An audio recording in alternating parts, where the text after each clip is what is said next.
ദൈവനാമത്തിന് മഹത്വം ഉണ്ടാകട്ടെ. യോഹന്നാൻ സുവിശേഷം 11-ാം അധ്യായത്തിന്റെ ആദ്യത്തെ വാക്യങ്ങൾ ഞാൻ വായിക്കുന്നത് ശ്രദ്ധിച്ചാലും. മറിയയുടെയും അവളുടെ സഹോദരി മാർത്തയുടെയും ഗ്രാമമായ ബേഥാന്യയിലെ ലാസർ എന്ന ഒരുത്തൻ ദീനമായി കിടന്നു. ഈ മറിയായിരുന്നു കർത്താവിനെ പരിമളത്തൈലം പൂശി തന്റെ തലമുടി കൊണ്ട് അവന്റെ കാൽ തുടച്ചത്. അവളുടെ സഹോദരനായ ലാസറായിരുന്നു ദീനമായി കിടന്നത്. ആ സഹോദരിമാർ അവന്റെ അടുക്കൽ ആളയച്ചു, കർത്താവെ, നിനക്ക് പ്രിയനായവൻ ദീനമായി കിടക്കുന്നുവെന്ന് പറയിച്ചു. യേശു അത് കേട്ടിട്ട്, ഈ ദീനം മരണത്തിനായിട്ടല്ല, ദൈവത്തിന് മഹത്വപ്പെടേണ്ടതിന് ദൈവത്തിന്റെ മഹത്വത്തിനായിട്ടത്രേ എന്ന് പറഞ്ഞു. യേശു മാർത്തയെയും അവളുടെ സഹോദരനായ ലാസറിനെയും സഹോദരിയെയും സ്നേഹിച്ചു. എന്നിട്ടും അവൻ ദീനമായി കിടക്കുന്നു എന്ന് കേട്ടാറെ താൻ അന്ന് ഇരുന്ന സ്ഥലത്ത് 2 ദിവസം പാർത്തു. അതിനുശേഷം അവൻ ശിഷ്യന്മാരോട്, നാം വീണ്ടും യഹൂദയിലേക്ക് പോക എന്ന് പറഞ്ഞു. ശിഷ്യന്മാർ അവനോട്, റബി, യഹൂദന്മാർ ഇപ്പോൾ തന്നെ നിന്നെ കല്ലെറിയുവാൻ ഭാവിച്ചുവല്ലോ, നീ പിന്നെയും അവിടെ പോകുന്നുവോ എന്ന് പറഞ്ഞു. അതിന് യേശു, പകലിന് 12 മണി നേരമില്ലയോ? പകൽ സമയത്ത് നടക്കുന്നവൻ ഈ ലോകത്തിന്റെ വെളിച്ചം കാണുന്നത് കൊണ്ട് ഇടറുന്നില്ല. രാത്രിയിൽ നടക്കുന്നവനോ അവന് വെളിച്ചമില്ലായകൊണ്ട് ഇടറുന്നു എന്ന് പറഞ്ഞു.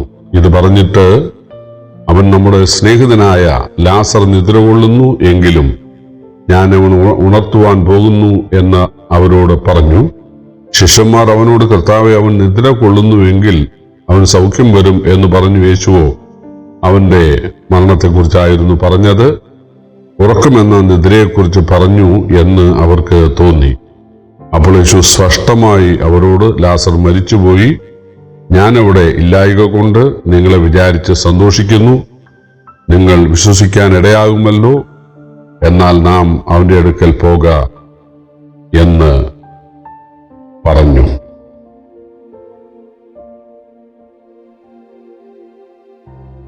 യേശു ഉയർപ്പിച്ച ലാസർ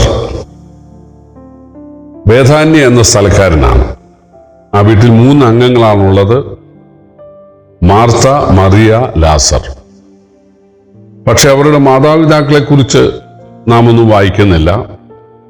ഇവർ വിവാഹിതരായിരുന്നു എന്നുള്ള സൂചനയും നമുക്ക് ലഭിക്കുന്നില്ല. ഈ സ്ഥലം യഹൂദിയിലാണ്, യെരുശലേമിനടുത്താണ്. യെരുശലേമിന്റെ പ്രാന്തപ്രദേശങ്ങളിലുള്ള ആളുകൾ യേശുവിനെ ദൈവമായിട്ട് അംഗീകരിക്കുക, വീട്ടിൽ സ്വീകരിക്കുക എന്നുള്ളത് അക്കാലത്ത് വളരെ ബുദ്ധിമുട്ടുള്ള ഒരു കാര്യമാണ്. കാരണം യേശുവിനെ കൈക്കൊള്ളുന്നവരെ പള്ളിപ്രശ്നരാക്കുന്ന കാലമായിരുന്നു. എന്നാൽ ആദ്യം യേശു അതുവഴി വന്നപ്പോൾ യേശുവിനെ സ്വീകരിച്ചത് മാർത്തയും മറിയയും ആയിരുന്നു എന്ന് ലൂക്കോസിന്റെ സുവിശേഷത്തിൽ നമുക്ക് വായിക്കാനായിട്ട് സാധിക്കും.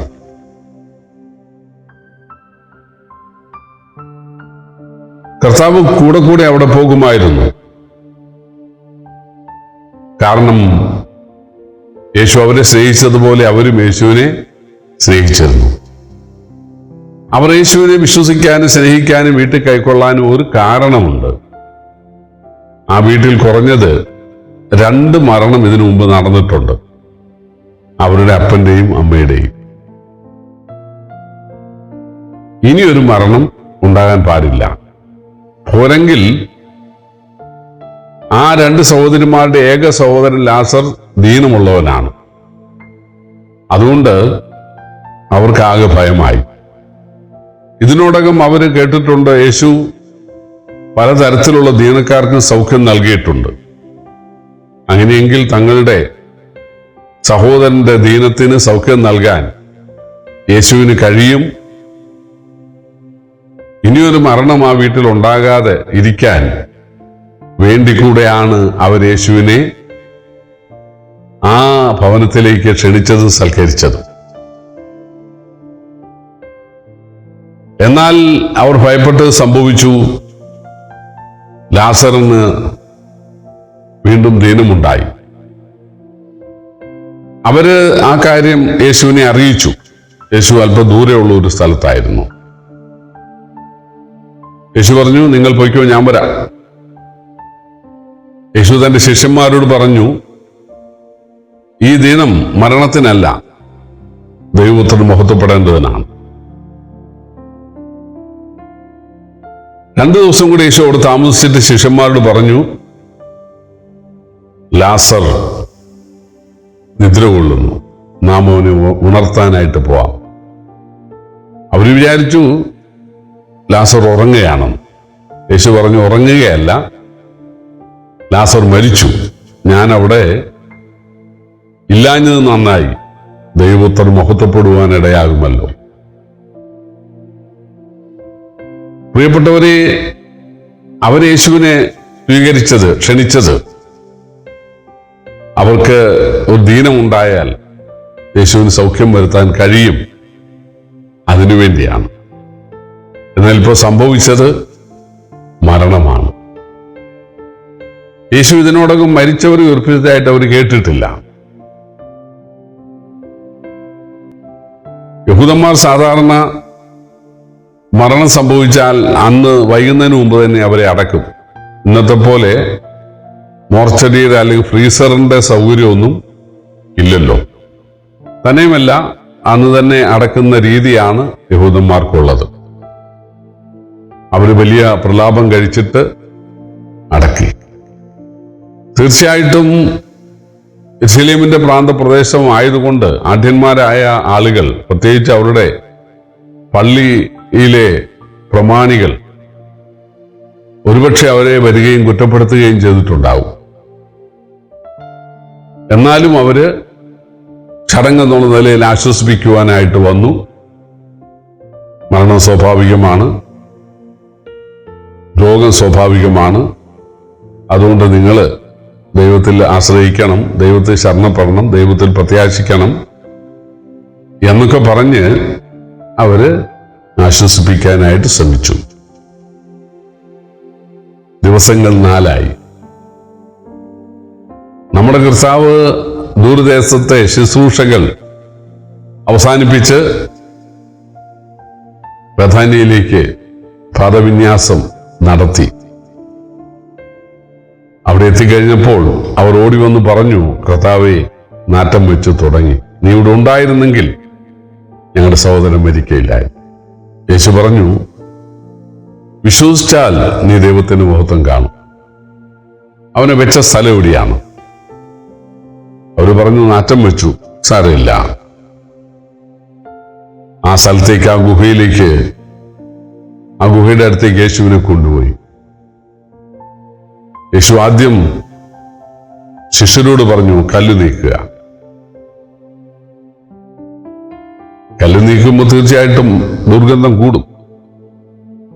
സാരമില്ല, ആളുകൾ അറിയണം ലാസർ മരിച്ചിരുന്നു, നാറ്റം വെച്ചിരുന്നു.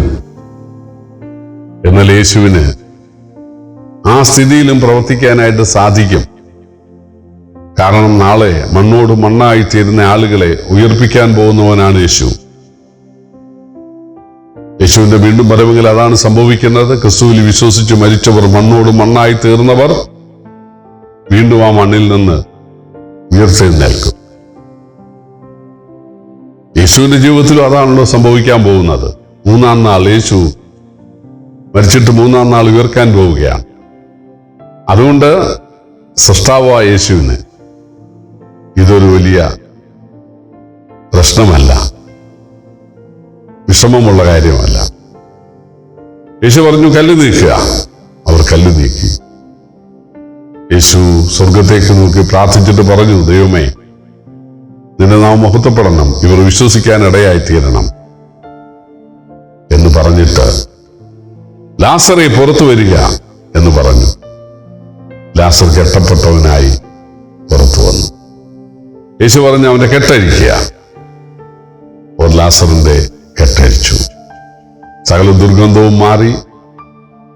ആ വീട്ടിൽ സന്തോഷമായി. വലിയ വലിയ ആനന്ദമായി. ആശ്വസിപ്പിക്കാൻ വന്ന യഹൂദന്മാർക്കൊക്കെ ആശ്ചര്യം. അവര് ലജ്ജിതരായി തീർന്നു. യേശുവിനെ രക്ഷകനായി സ്വീകരിച്ചത് കൊണ്ടാണ്, യേശുവിനെ വീട്ടിൽ കയറ്റിയത് കൊണ്ടാണ് ഈ ദുർഗതി ഉണ്ടായത് എന്ന് ചിന്തിച്ചവരും പറഞ്ഞവരും ഇളിഭ്യരായി. കർത്താവ് മരിച്ച 4 നാളായ ലാസറെ ഉയർത്തെഴുന്നേൽപ്പിച്ചു.